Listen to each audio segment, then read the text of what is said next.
అనుభవాలంటే లెక్కలేదా మీకు? కనీసం మీరు కండెమ్ చేశారా? మాజీ ముఖ్యమంత్రి గారు, మీ పార్టీ జనరల్ సెక్రటరీ అవునా కాదా? మీ వాళ్ళు ఏమేమి మాట్లాడినా మేము భరించాలనా? మీకు బాధ్యత లేదా? మీకు ఆ విషయాలు నేను అడుగుతున్నా. ప్రజలను గుర్తించుకోమంటున్నా. ఎట్టి పరిస్థితిలో వెంకటేశ్వర స్వామి సన్నిధిలో కానీ, వెంకటేశ్వర స్వామి టీటీడీ ఆధ్వర్యంలో నడిపే వ్యవస్థల్లో కానీ అపవిత్రం జరపకుండా కాపాడే బాధ్యత మేము తీసుకుంటాం. చాలా గట్టిగా ఉంటాం. దాంట్లో ఎక్కడా రాజీ లేదు.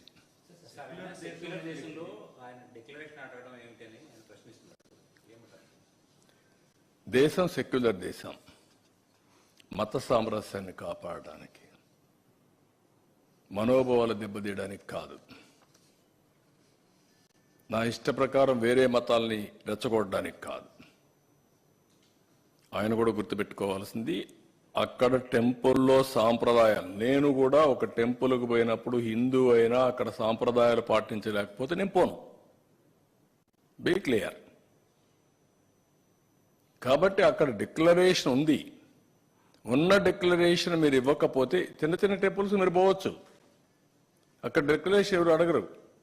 కానీ ఇక్కడ కొన్ని నిబంధనలు ఉన్నాయి. ఆ నిబంధనలు పాటించి తీరాలి, సాంప్రదాయాలను గౌరవించి తీరాలి. దానికి సెక్యులర్ దేశం అనే ఇది అక్కర్లా. అడ్డుకోరు. నువ్వు ముఖ్యమంత్రివి, అందుకే ఇన్ని అపచారాలు జరిగాయి. అవే పరాకాష్ఠకి వెళ్ళాయి. ముఖ్యమంత్రిగా ఉన్నప్పుడు నువ్వు చట్ట వ్యతిరేక కార్యక్రమం చేశానని చెప్పడం కూడా సిగ్గేయాలి కదా. You will be the first citizen. Oath ఏం చేశారు మీరు? చట్టాన్ని గౌరవిస్తామని ఓత్ చేసావా లేదా? రాజ్యాంగాన్ని ఉల్లంఘించమని చేసావా లేదా? ఈ చట్టం జరిగిందా లేదా? చట్టాన్ని ఉల్లంఘించారా లేదా? దానిపైన కూడా మీ పైన యాక్షన్ తీసుకోవాలి కదా. అట్లా జరిగితే మరి అడ్డుకోలేదంటే ఎవరు అడ్డుకుంటారు? సీఎంగా పోతే ముఖ్యమంత్రిగా అధికారం ఇచ్చారు, కానీ దేవాలయంలో సాంప్రదాయాలు వైలేట్ చేయమని లేదు. మీరు గుర్తుపెట్టుకోవాలి. ముఖ్యమంత్రి అనే వ్యక్తి మొదటి రెస్పాన్సిబుల్ వ్యక్తి. చట్టాన్ని గౌరవించడంలో మొదటి వ్యక్తిగా ఉండాలి. సాంప్రదాయాలు గౌరవించడంలో మొదటి వ్యక్తిగా ఉండాలి. కాబట్టి ఇవన్నీ కరెక్ట్ కాదు.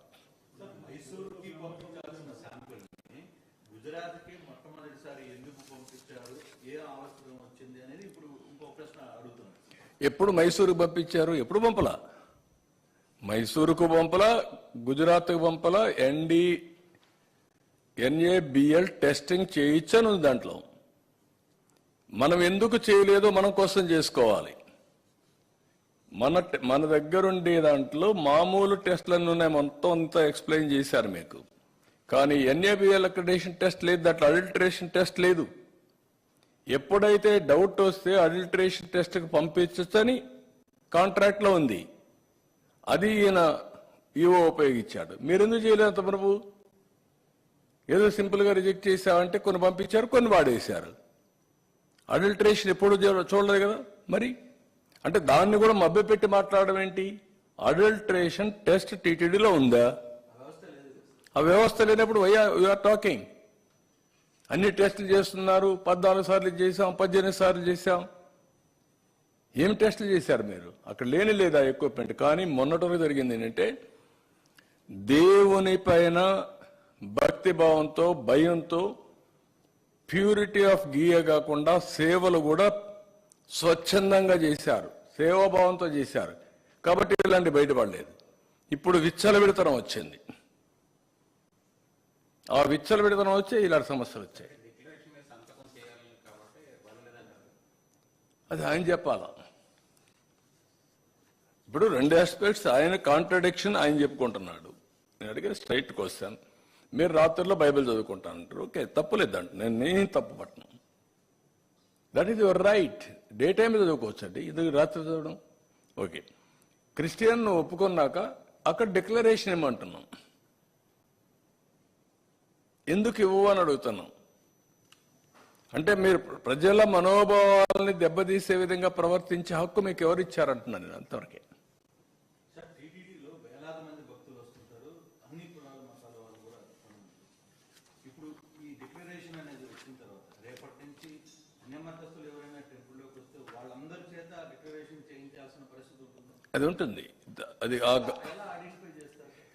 నోన్ పర్సన్స్ ఎవరైనా వస్తే వాళ్ళు కంపల్సరీ చేయాలి. అన్నోన్ తెలియకుండా పోతే ఎవరేం చేయలేరు. ఐడెంటిఫై చేసే వ్యవస్థ మన దగ్గర లేదు కాబట్టి వాళ్ళు వెళ్తే అది వేరే. కానీ వెంకటేశ్వర స్వామి దగ్గరికి వచ్చిన వేరే మతస్థులు అయితే నోన్ పర్సన్స్ ఉంటే they have to sign. Nothing wrong in it.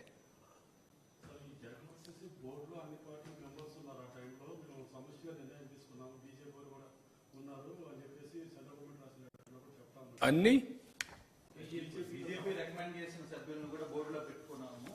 మరి బీజేపీ ఎందుకు వినోద్ సపోర్ట్ గా మాట్లాడుతుంది? ఎందుకు అంటే